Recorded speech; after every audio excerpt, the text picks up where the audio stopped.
So today we are starting the chapter number 8 short run equilibrium output. हमने chapter number 7 देखा था aggregate demand and aggregate supply related concept. What is the meaning of the short run equilibrium output? Basically there are two types of the run, short run and long run. Okay, there are two types of the run. One is the short run and another is the long run. In a short run there are two types of the factors. One is the fixed factors and another is the variable factor. But in a long run, only and only which factors? Only and only variable factors.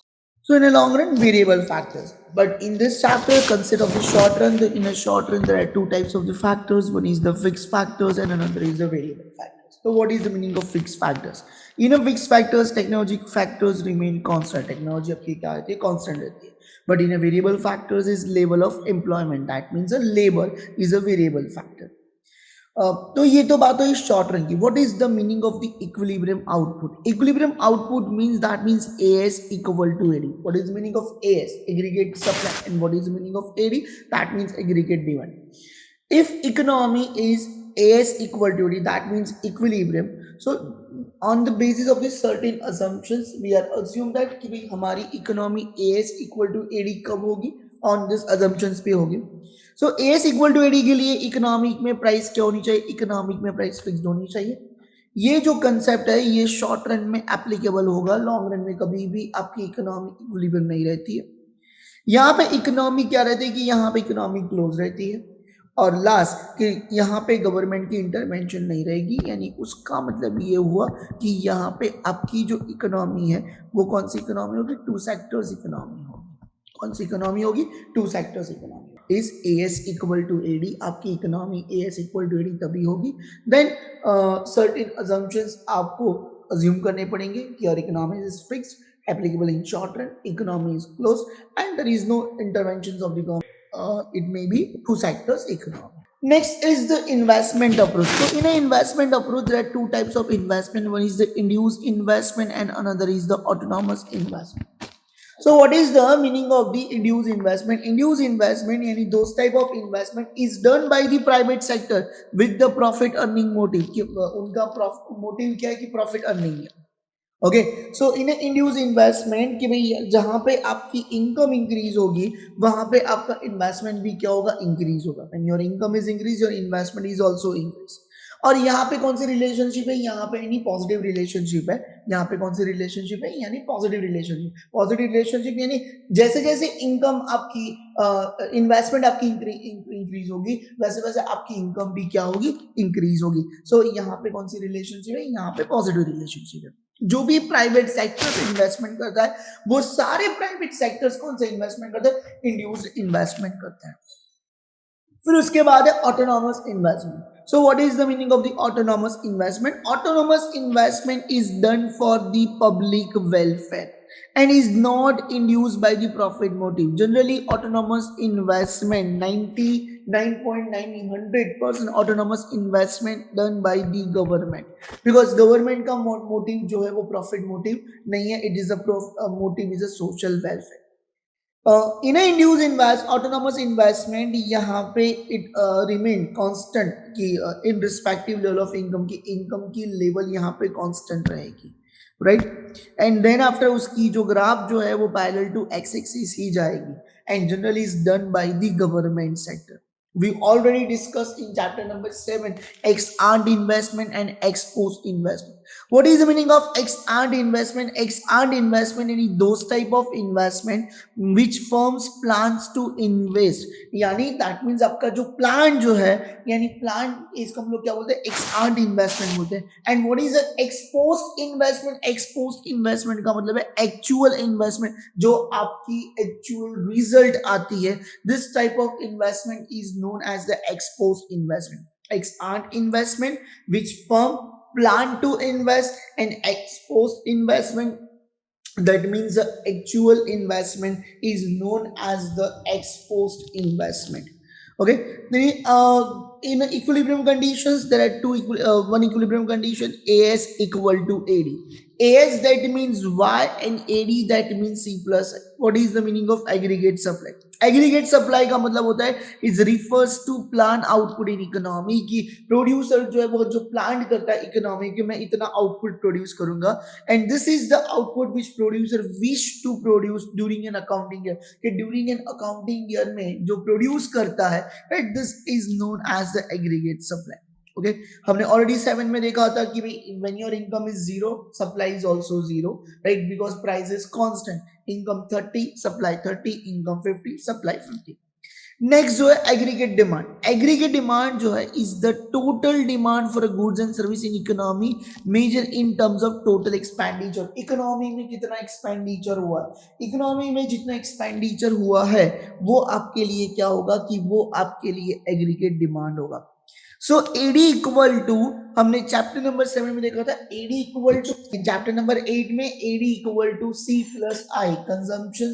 Plus investment so यहाँ पे देखो कि भाई आपकी income जो है वो आपकी इनकम जीरो है एट दैट टाइम कंजम्पशन 30 है so this consumption is known as the autonomous consumption क्या बोलेंगे autonomous consumption okay then after investment 20 30 plus 20 any 50 y is 20 at that time consumption 40 40 plus 20 60 yahan pe investment is constant because investment is a autonomous investment जैसे जैसे income बढ़ती है वैसे वैसे consumption भी बढ़ता है एक लेवल ऐसा आएगा कि y equal to C plus I so यहाँ पे देखो y आपका 100 है c plus I 80 plus 20 that means 100 so y equal to c plus I तो y is denoted as and c plus I denoted ad so as equal to ad next है उसके बाद जो है कि भाई दो कंडीशंस आती है कि इकोनॉमिक में एवरी टाइम इकोनॉमी इक्विलिब्रियम नहीं होती सो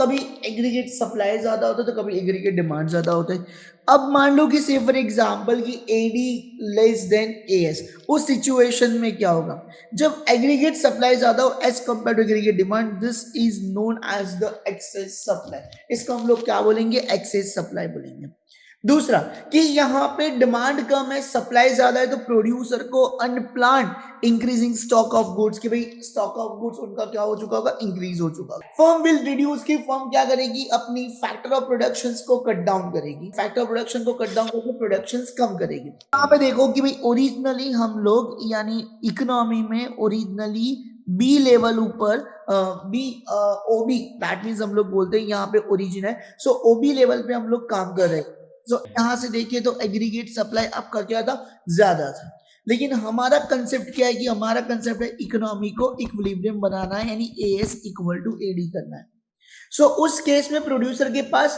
अननेसेसरी स्टॉक बढ़ जाएगा producer factor of production cut down करेगा और कट डाउन करते करते कहां तक आएगा ओवाई लेवल तक आएगा जहां पे इकोनॉमी आपकी क्या होगी इक्विलिब्रियम होगी इकोनॉमी आपकी क्या होगी इक्विलिब्रियम होगी जहां पे एएस इक्वल टू एडी होगा नेक्स्ट है उसके बाद जो है कि एडी ग्रेटर देन एएस अब कभी बार ऐसा भी होता है ना कि एक्सेस डिमांड होती है अब जब ना एक्सेस डिमांड होती है तो यहाँ पे प्रोड्यूसर जो है वो सफर कर रहा है अनफुलफिल्ड डिमांड कि भाई इकोनॉमिक में डिमांड कैसे अनफुलफिल्ड करें ओके सो यहाँ पे प्रोड्यूसर को देयर इज अनप्लान की प्रोड्यूसर को प्लान था नहीं प्रोड्यूसर के पास कोई ऐसे स्कोप नहीं था उसको लग रहा कि डिमांड नहीं होगी लेकिन सडनली डिमांड इंक्रीज हो गई so there is unplan increasing stock of goods कि भाई स्टॉक ऑफ गुड्स को उसको अनप्लानली इंक्रीज करना पड़ेगा लेकिन कहां तक लेके जाना पड़ेगा ओरिजिनली हमारी सिचुएशन है ओए यानी हम लोग यहां तक प्रोडक्शन कर रहे हैं यहां से देखिए तो हम लोग हमारी एग्रीगेट डिमांड ज्यादा है as compare to aggregate supply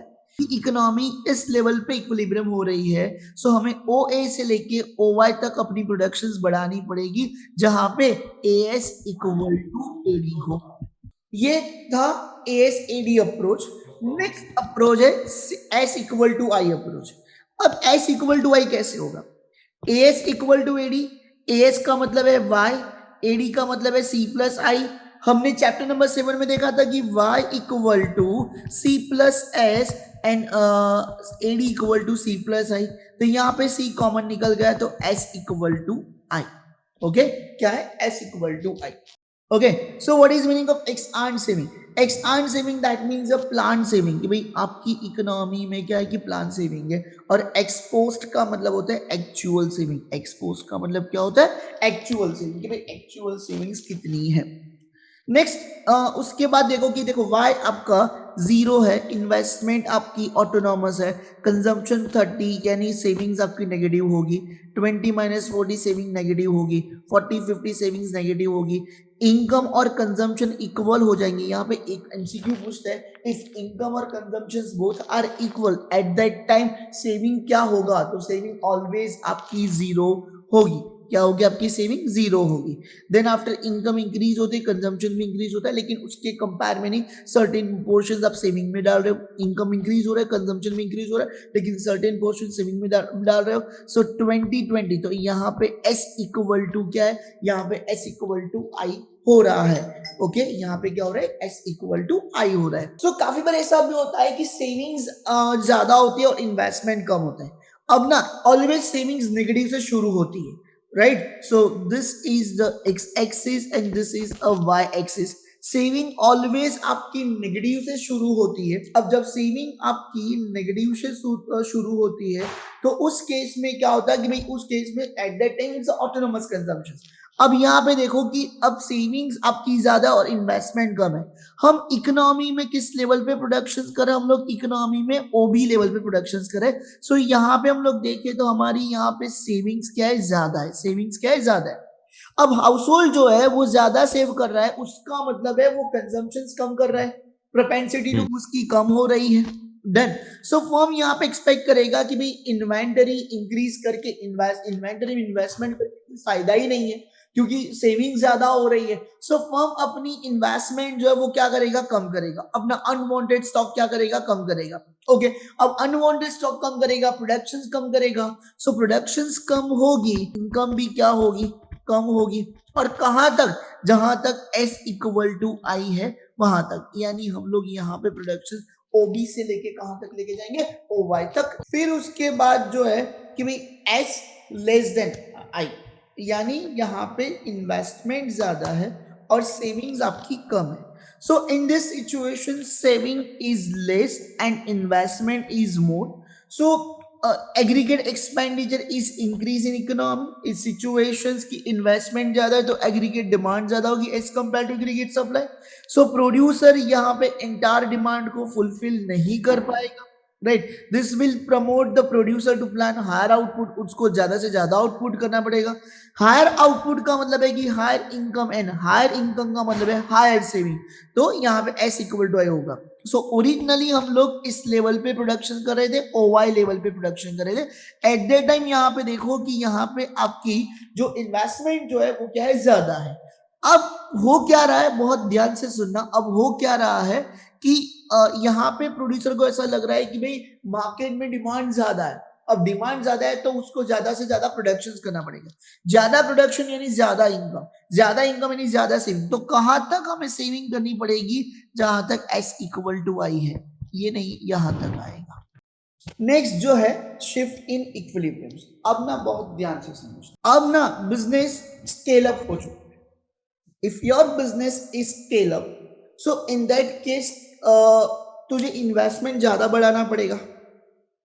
okay investment ज्यादा बढ़ाना पड़ेगा। अब तू इन्वेस्टमेंट बढ़ाएगा तो तेरी इनकम भी इंक्रीज होगी। अब बहुत ध्यान से समझना, ओरिजिनली तू काम कर रहा था OJ लेवल तक काम कर रहा था, यानी इस लेवल पे। At that time your equilibrium point is A, at that time your equilibrium point is A। Okay then ये मेरा AD है, ओरिजिनल AD है। ओके तो AD equal to at that time C plus I हो रहा था, equal to C plus I हो रहा था।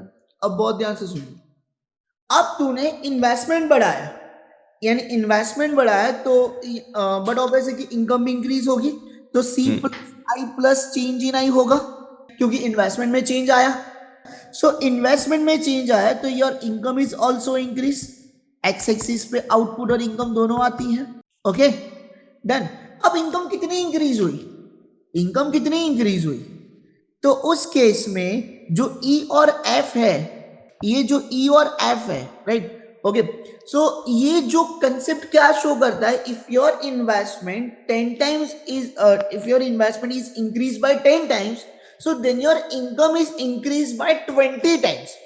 If any income is increased by 20 times, so उस केस को हम लोग क्या बोलेंगे, मल्टीप्लायर बोलेंगे. क्या बोलेंगे, मल्टीप्लायर. आप जितना एडिशनल इन्वेस्टमेंट करते हो उसकी वजह से आपको एडिशनल इनकम होती है. So those additional income is known as your multiplier.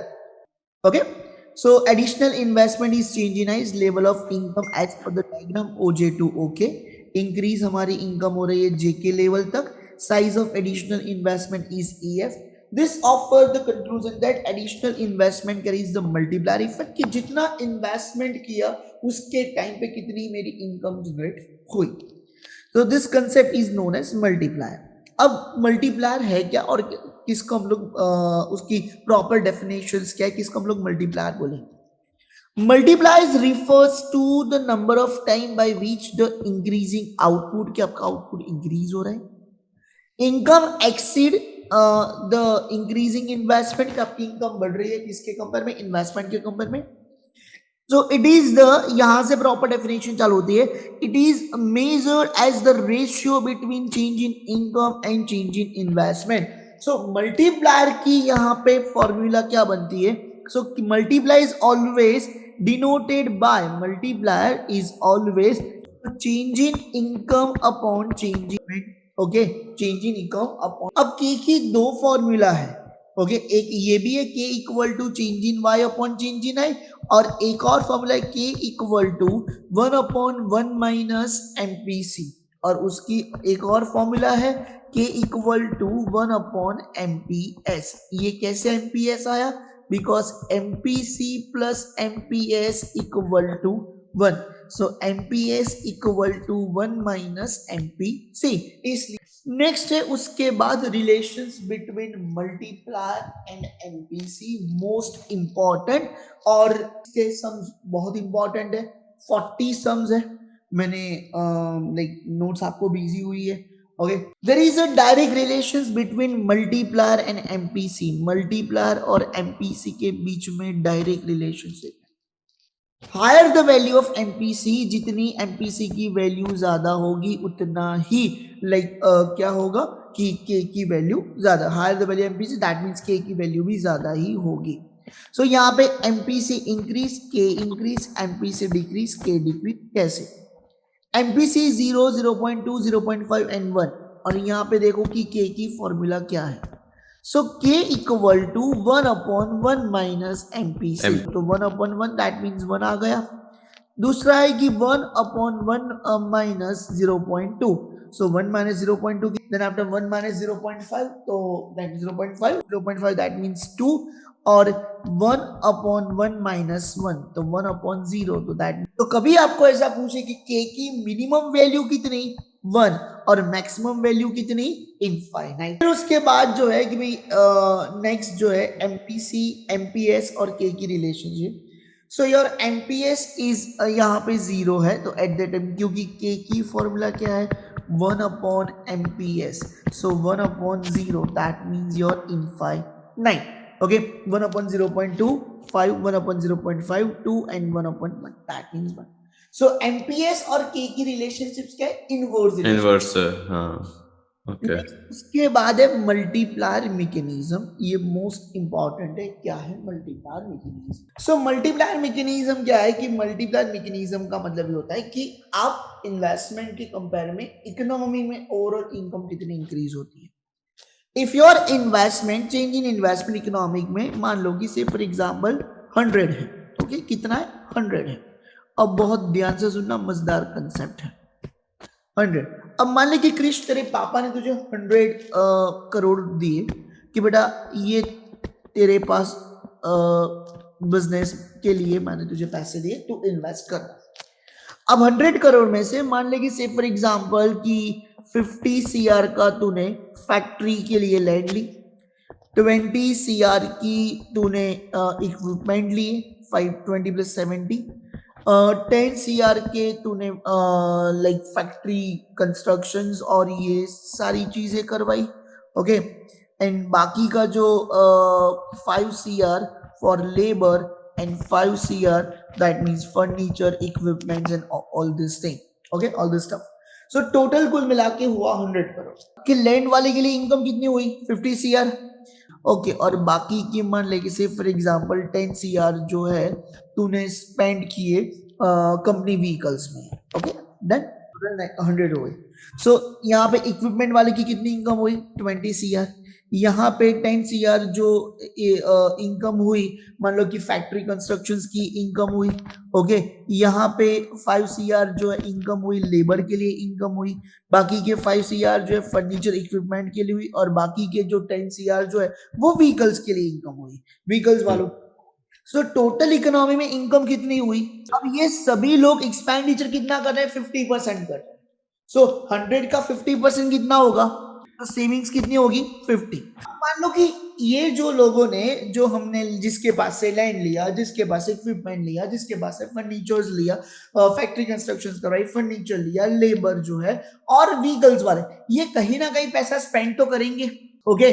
अब मान लो कि उनका खर्चा 50% है, तो उनका खर्चा 50% है, तो वो दूसरे लोगों के लिए तो इनकम बनेगी, मींस इनकम 50, उनका, अब उनका खर्चा कितना है 25, तो अब उन्होंने जो खर्चा किया वो दूसरे को लिए इनकम बनेगी 25, सो 12.5 सो ये जो सिलसिला है जो कहां तक चलता रहेगा, तो उसके लिए एक और फॉर्मूला है K equal to 1/1 minus MPC।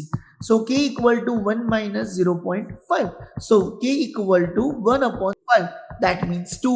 यानी आपने इन्वेस्टमेंट कितना किया हुआ है, टाइम आपकी इनकम कितनी होनी चाहिए 200, आपका खर्चा कितना होना चाहिए 100, आपकी सेविंग्स कितनी होनी चाहिए 100। सो जहां पे इन्वेस्टमेंट और saving if both are equal, then multiplier mechanism is completed. Forward actions and backward actions. तो what is the meaning of forward actions.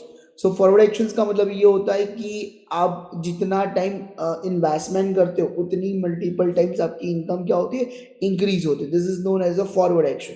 And what is known as the backward actions. Backward actions का मतलब ये होता है कि जितना investment decline करते हो उतनी ही आपकी इनकम क्या होगी, डिक्लाइनिंग होगी। So decreasing investment your income is also decline. So this concept is known as the backward action. हम लोग क्या बोलते हैं, बैकवर्ड एक्शन। ये जो सम्स है आ नहीं सकता है, लेकिन मान लो कि मुझे पेपर एकदम डिफिकल्ट निकालना है, तो उस केस में मैं ये सम पूछ सकता हूँ, लेकिन पूछूंगा नहीं। ए का मतलब है autonomous expenditure. So what is autonomous expenditure, autonomous consumption plus investment expenditure.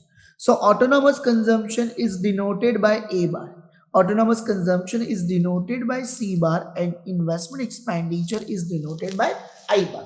और यहाँ पे एक सम दिया हुआ है, give the consumption function C equal to 100 plus 0.75y, autonomous expenditure is 1100, calculate, आपको कंजम्पशन फाइंड करना है, इनकम फाइंड करनी है और के फाइंड करना है।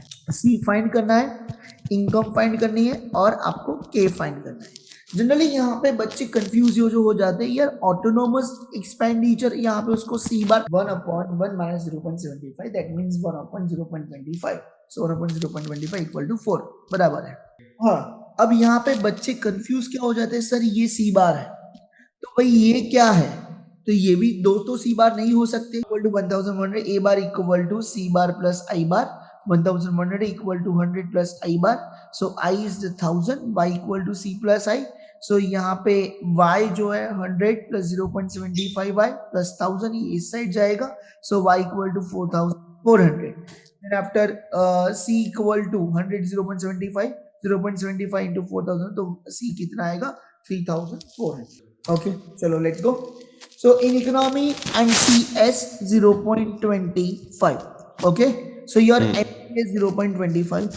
Investment increased by rupees 200 CR. So in change in I, calculate the total income, increasing income, consumption, expenditure, CB आपको find करना है। पहले K find कर लेते, K equal to 1/0.25, तो K equal to आएगा 4। फॉर्मूला क्या है, चेंज इन वाई। अब चेंज इन वाई आपका K4 है, investment increase by change in Y पता 100 into 4, तो your change in Y equal to 8। Then अब यहाँ पे AS equal to AD, AS मतलब Y equal to C plus I, so Y is your 800, C आपको पता नहीं और इन्वेस्टमेंट आपका 200 है, तो इस साइड जाएगा 800 माइनस 200 इक्वल टू C, तो C इक्वल टू कितना आएगा 600। अब 9th क्या है, answer the following questions based on the data given below. Plant investment 100, that means investment C equal to 50 plus 0.50 Y। तो सब पे अब कैसे करेंगे, equilibrium level of income find करना है, सेविंग्स फाइंड करनी है और इन्वेस्टमेंट फाइंड करना है, राइट। हमें दिया कि 50 प्लस 0.50 Y, डन। और इन्वेस्टमेंट आपको दिया हुआ है 100। अब बहुत ध्यान से, अब ये सम कैसे करेंगे, AS equal to AD, AS मतलब Y equal to C plus I। So what is your Y, Y आपको दिया नहीं है, C दिया हुआ है 50 प्लस 0.50 Y प्लस राइट जाएगा Y minus 0.50 Y equal to 150। Y minus 0.5 लें 0.5 Y होगा, Y 300 आ गया। चलो अब saving S equal to Y, so I is your 300, तो सेविंग भी आपकी 300 ही होगी, ओके। और K जो है हमें फाइंड करना है